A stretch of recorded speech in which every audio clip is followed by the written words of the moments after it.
we're off to a great start. As I was trying to film, sometimes I film and then I feel like I don't like it. Like I'll watch it back and I'm like, ew, no. And this is like my 5th attempt. But during the middle of my filming, my dog accidentally threw up on the carpet and it was really gross. Then Mum saw the camera up and she's like, why is it up? And I'm like, taking pictures of myself. She doesn't really like me making videos, and well, she's like, that's very vain of you. Thank you, Mum. But anyways, I am going to be counting down the top 10 dark wives' tales. So this is continuing my path all the way until Halloween. So, when you were young, did your mother run around the house draping sheets over mirrors when a thunderstorm was on the way? Or yell at you for opening your umbrella inside the house? These are just 2 examples of old wives' tales or superstitions that millions of people grew up hearing about. And even if you don't actually believe in them, it's hard to shake them off completely, because superstitions often arise from the things that scare people most. So it's no wonder that some of these are as freaky as hell. So, are you ready? Are you ready? Are you ready? Let's begin! Starting at number 10 is Pinky Pinky. Okay, so the story of Pinky Pinky is an urban legend, an old wives' tale rolled into one. With the advent of democracy in South Africa in 1994, a story started doing its rounds around the primary schools about a monster that awaits girls in the school toilet. Girls were warned by their friends not to wear pink to school because this would anger the creature who would try to attack them or even rape them. The hysteria grew and the sightings of the monster, the Pinky Pinky, were reported at many schools around the country. It was said to resemble a boogeyman or a tolkosho, an African mythical creature, and it had 1 paw and 1 claw.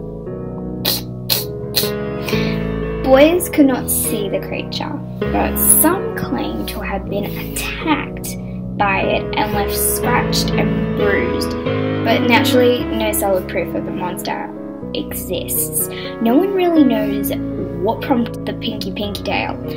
It has been suggested that it was an embodiment of fear young girls had of going to the school toilets by themselves in a society where instances of rape and other sexual abuse was still and is very prevalent.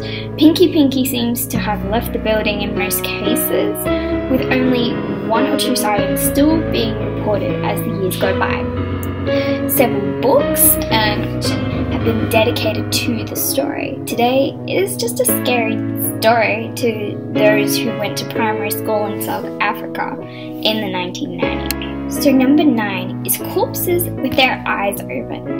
It was once believed that if a person died with their eyes opened, they were looking for someone to take with them to their final destination. It was usually believed that it would be someone within the family of the deceased person. To prevent this from happening, the British would close the deceased person's eyes and place 2 pennies on the eyelids to actually prevent them from opening again. It's also seen in the Greek mythology. A coin was actually placed on the deceased's mouth. So this was to pay the ferryman who would take their soul across the river and to Hades.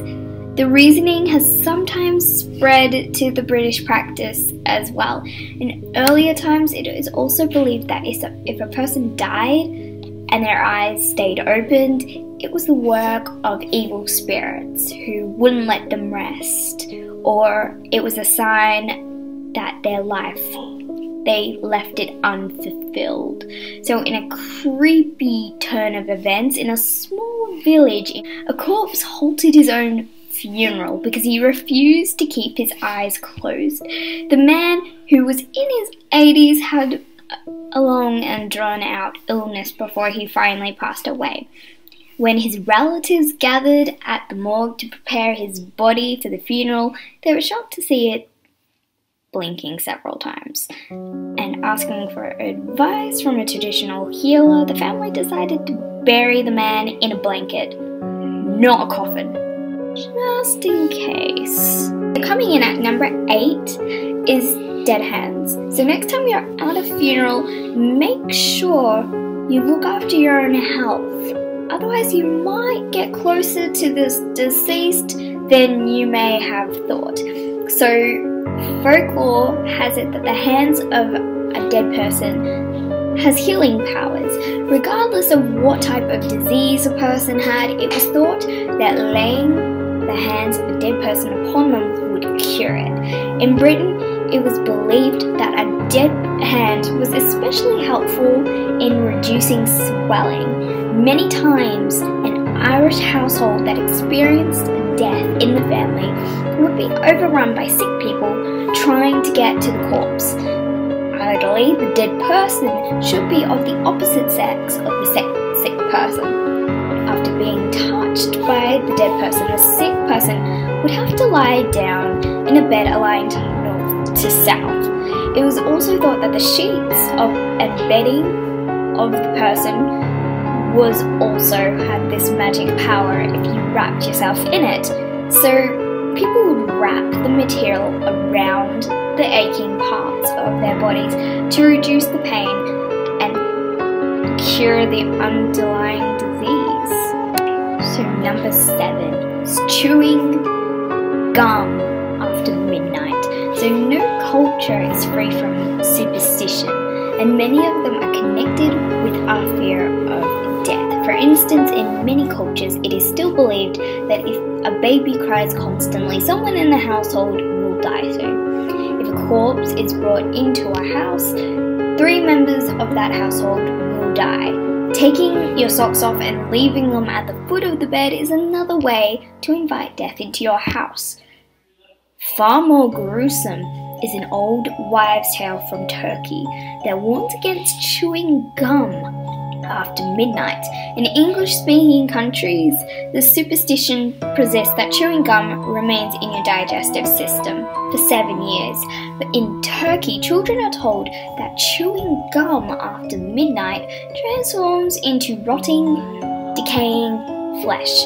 In some parts of Turkey, the gum wouldn't wait until the witching hour and turn into dead flesh. Any hour after dark would actually do that. So number 6 is evil spirits following you. In Korea, folks who take old wives' tales seriously go to a lot of effort to make sure no bad luck befalls them. For example, it is believed that when you move house into a new home, the evil spirits and the ghosts from the old home move right in with you. It is thought that they slip into the removal van and hide between your furniture to make sure they also end up at the new address. There are certain safe days every month when the evil spirits are not present or not paying attention, and Korean removal companies will often mark these days on their calendars. Residents will hastily move into their new homes on these days. To trick the evil spirits even further, they don't clean up behind them, leaving for their new home. It is said that this throws the evil ghosts off their track, making them think they haven't moved until they're firmly established in the new house. Only then will the spirit realize their original and unwilling landlords have moved, by which time it'll be too late to follow them. Luckily, the old wives' tale does not include anything about spirits haunting the newly moved in family at the old residence. Ooh. And I am Lucifer, the devil in the flesh. Okay, so number 5 is seeing your future husband. Now here is an old wives' tale, especially for those women too impatient to wait to find out who their future husband will be: wait until midnight on Halloween, go stand in front of a mirror in the dark and then light a candle. While staring at your own face, take a bite out of an apple and slowly brush your hair. At the same time, concentrate hard. Slowly, your face will morph into your own future husband. Another option is to peel the apple in a single straight and then throw the peel over your left shoulder. These peels will spell out the initials to your future husband. A cynical man might change his name to something beginning with C or S. In some versions, the woman's face does not morph. Instead, the vision of her Prince Charming will appear behind her and stare back at her in the mirror. That's really freaky. But this tale dates back to the ancient Celtic times and the festival of Samhain on November 1st, which is the traditional Celtic New Year. Samhain is almost identical to the modern-day Halloween. The Celtics believed that during the celebration, time ceased to have meaning and spirits crossed from their own world. These spirits included ghosts, fairies, and demons. People would light bonfires to protect themselves from them until Samhain was over. It was also believed that apples was the magical fruit from the spirit realm, Avalon, where King Arthur is said to lie and means Isle of Apples. Another interesting fact for you there. So number 4, doorbells of death. If you hear a knock at your front door and you get up to answer it and no one is there, open the door wide for a couple of seconds and then close it.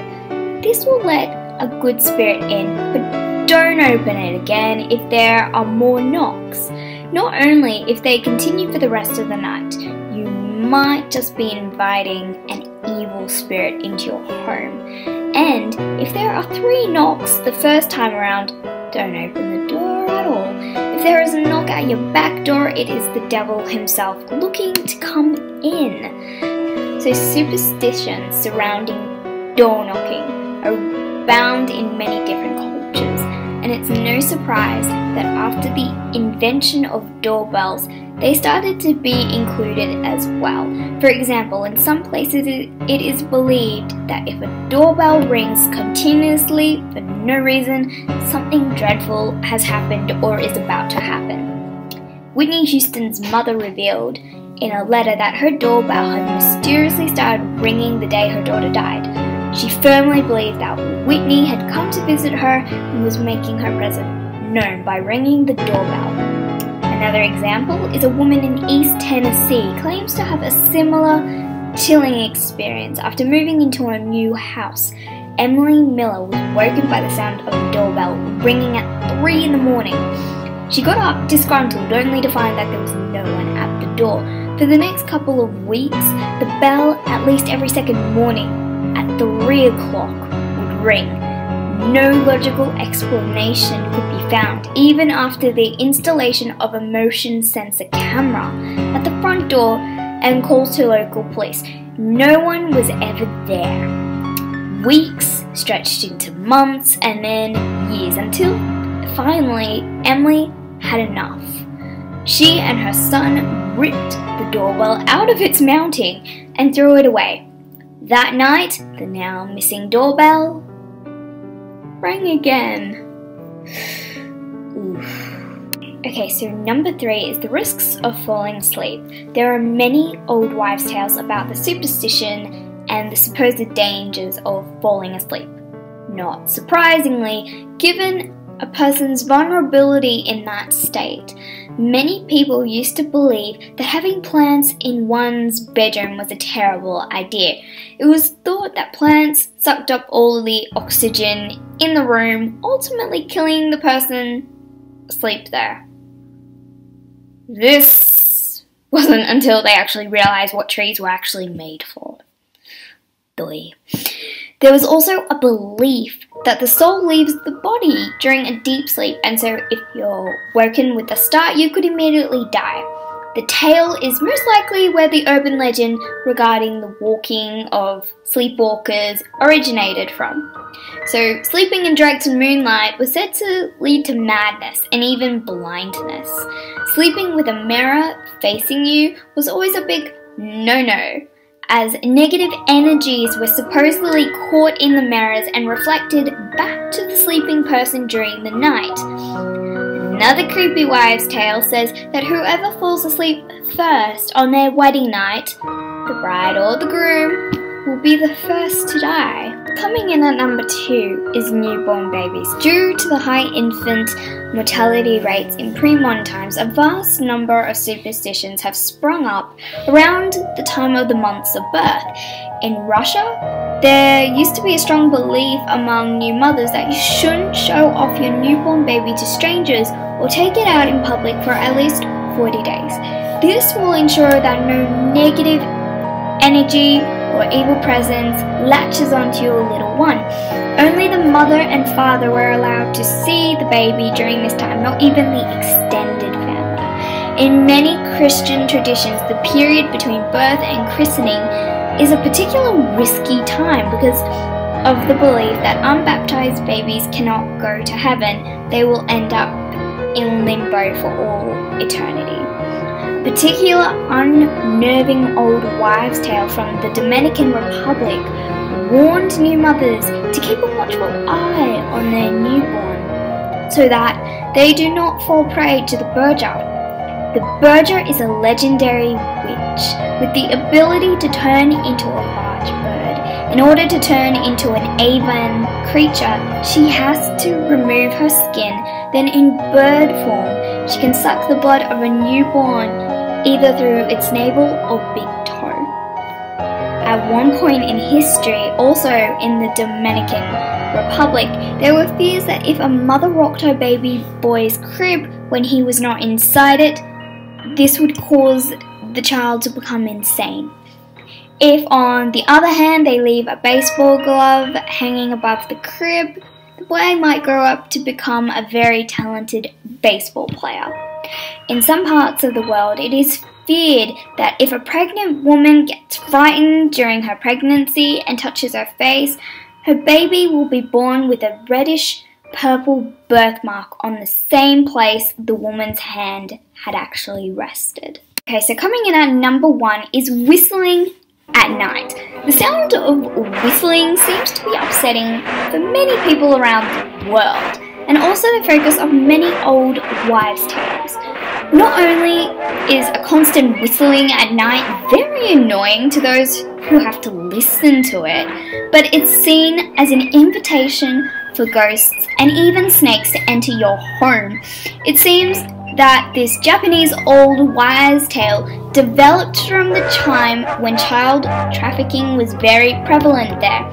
According to legend, whistling after dark was a signal to the sellers that children were ready to be taken. It is thought that by creating a tale around it, children would be afraid of making noises at night, in theory protecting them from these criminals, although it was probably just a way to keep them quiet so their parents can sleep. In Korea, the belief that whistling at night would summon snakes or ghosts also existed, and so many people would play the traditional Korean pipe or flute instead. In Turkey, people were warned against whistling as it was thought to be a summons for the devil himself. And whistling at night in Hawaii is not a good idea either, because you might just anger one of the much feared night marchers in the area. So this has been my top 10 dark, creepy wives' tale. Tune in tomorrow where I will be counting down the top 10 unsolved mysteries / murders. So, see you then. Hope you have enjoyed the video. So, peace out.